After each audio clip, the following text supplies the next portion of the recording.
Ku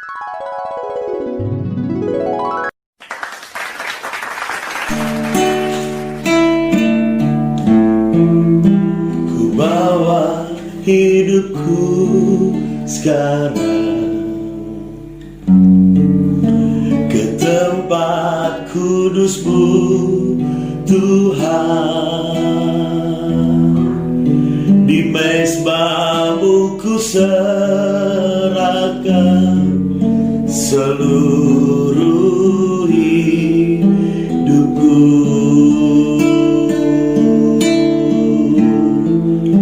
Penuhi hatiku sekarang dengan urapan yang baru, agar aku lebih lagi mendengar suara-Mu.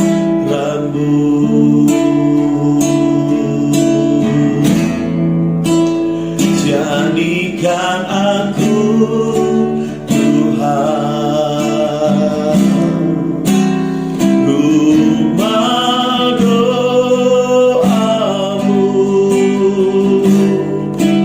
agar semua suku bangsa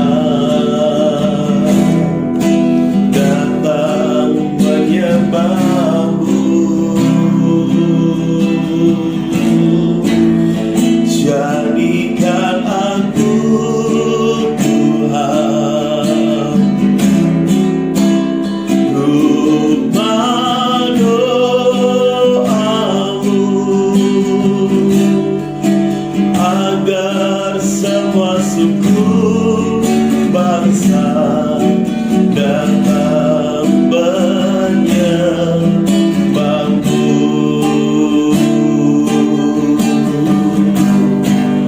Agar semua suku bangsa datang menyembah-Mu.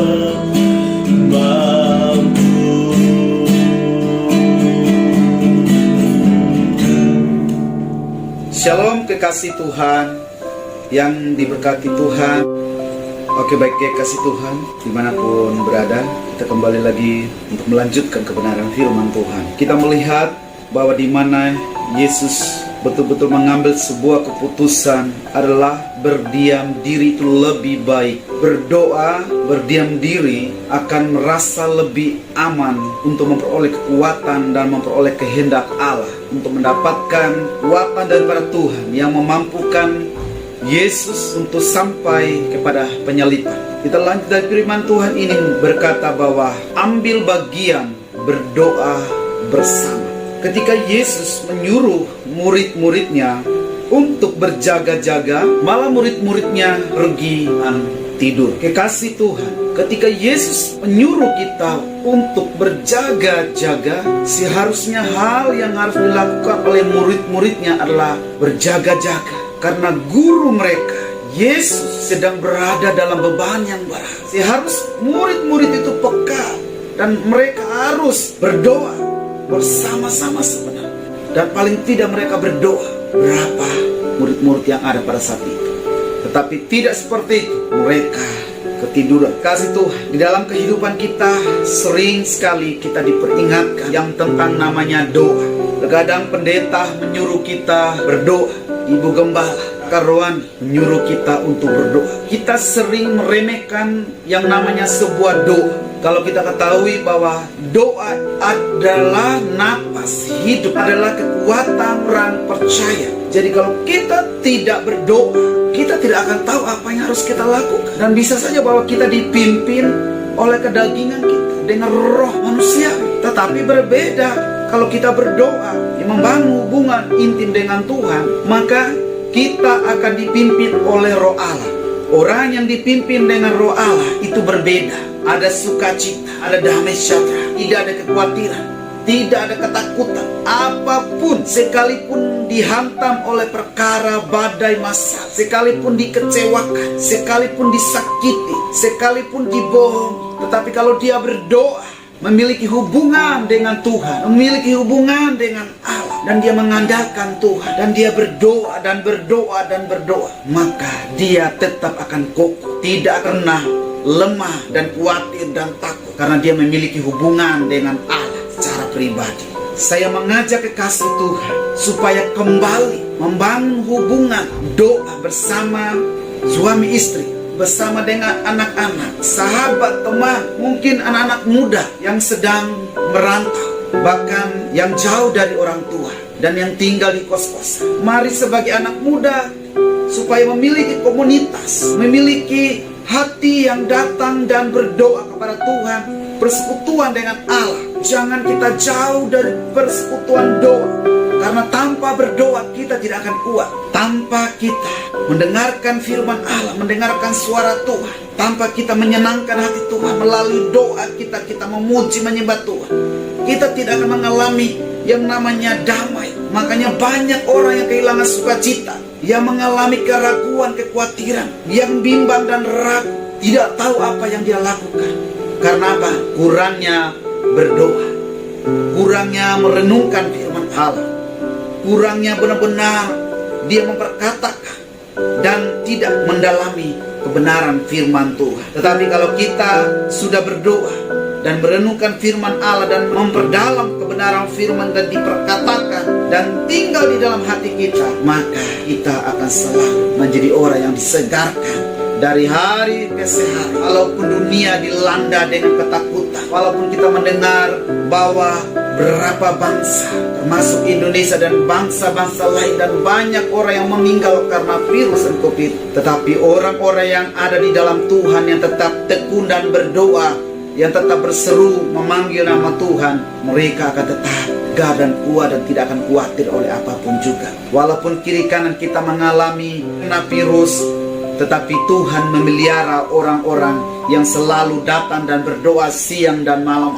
Mari kita berdoa seperti Raja Daud. Daud ini saudaraku, dia berdoa 7 kali dalam satu hari. Dengan dia berdoa, maka Daud memperoleh kemenangan demi kemenangan di dalam peperangan. Menghadapi musuh-musuhnya Daud banyak, tetapi dengan doa, dengan dia dekat dengan Allah, maka ada satu pujian yang mengatakan bahwa hanya dekat dengan Allah saja aku tenang, daripadanya lah keselamatanku.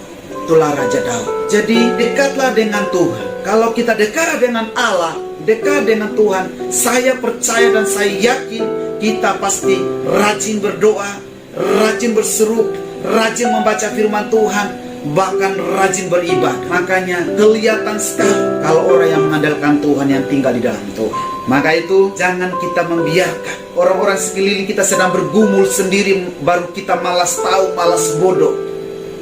Ya, mari kita berdoa bersama-sama bagi bangsa ini yang dilanda oleh COVID-19. Mari kita bergumul bersama-sama bagi Indonesia, supaya Indonesia dipulihkan. Jangan kita hanya menonton berita, televisi, lihat dari YouTube atau dari HP, tetapi mari kita mengambil sebuah tindakan, kita berdoa, minta Tuhan untuk pulihkan bangsa.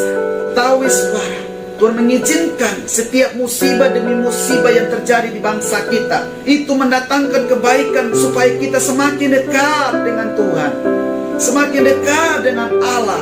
Berjaga-jagalah kamu, sebab kamu tidak akan tahu kapan Tuhan Allahmu itu datang. Tetapi kalau orang yang berdoa, dia akan selalu peka, dia akan selalu mendengarkan suara gembalanya pada saat dia memanggil. Kasih Tuhan, apapun beban, seperti apapun kondisimu yang melemahkanmu saat ini, ingat Yesus telah melewati terlebih dahulu. Jadi tidak ada satu perkara, masalah yang tidak dilewati dengan ketekunan, dengan doa, dengan air mata. Kita harus lewati semuanya supaya kita sampai kepada kemuliaan, supaya sampai kepada apa yang dikehendaki Tuhan, supaya kita mencapai apa yang kita inginkan, yang kita doakan, kita gumuli, hanya dengan bertekun dan berdoa di hadapan Tuhan, di hadapan Allah. Jangan pernah menyerah saudara. Kembali ambil bagian berdoa bersama dengan keluarga, sahabat, teman. Jika ada orang-orang mengajak kita untuk bersekutu, berdoa supaya setiap pulau, bahkan di mana kita tinggal, doakan setiap pulau, doakan keluarga kita, sanak saudara kita, supaya mereka dekat dengan Allah, dekat dengan Tuhan, supaya dalam kondisi, dalam perlindungan Tuhan. Dan di hari-hari ini saudara, banyak orang-orang yang kita kasihi, yang kita cintai, dipanggil Tuhan secara mendadak. Seperti ada seorang gembala kami, seorang hamba Tuhan yang luar biasa, seorang penginjil, seorang misionaris. Walaupun tubuhnya yang tidak normal, tetapi dia mempunyai api penginjilan, mempunyai semangat yang luar biasa. Dan dia jalan dengan bongkok, dengan tubuh yang tidak normal, dalam penginjilan, dari satu desa ke desa yang lain, dari satu kota ke kota yang lain. Bahkan dia bekerja tanpa mengeluh, dan imannya luar biasa, dalam pelayanannya luar biasa, kesetiaannya luar biasa. Dan Tuhan harus memanggilnya kembali berapa minggu yang lalu. Saudara yang kekasih Tuhan, mungkin orang itu ada bersama dengan kita semeja makan, kita bisa jalan bersama dengan dia, bahkan bisa tidur bersama dengan dia. Tetapi kita tidak akan tahu bahwa orang itu akan diambil oleh Tuhan pada hari itu. Oleh karena itu, marilah kita menjadi orang-orang yang selalu peka, yang selalu berdoa, minta Roh Kudus, minta Tuhan untuk memampukan, menguatkan kita, supaya kita tahu apa yang sedang terjadi. Seperti murid-murid Yesus tidak peka bahwa akan ada perkara, akan ada masalah yang akan datang. Murid itu terlena, mereka tidur. Maka apa yang terjadi? Ketika Yesus kembali, Yesus menemukan murid-murid sedang tertidur. Lalu Yesus berkata, tidak bisakah kamu berjaga-jaga 1 jam saja? Terima kasih Tuhan, dimanapun engkau berada, pada firman ini biarlah menjadi firman yang hidup, yang menguatkan, yang menghibur, sehingga yang sakit menjadi sehat, bersemangat, tidak lagi memikirkan sakit penyakit, dan yang mengalami pergumulan banyak tidak lagi memikirkan beban, melainkan tetap mengenalkan Tuhan. Allah mengasihi dan mencintaimu. Dia adalah gembala yang baik, yang setia, dan yang tidak pernah meninggalkan. Tuhan Yesus.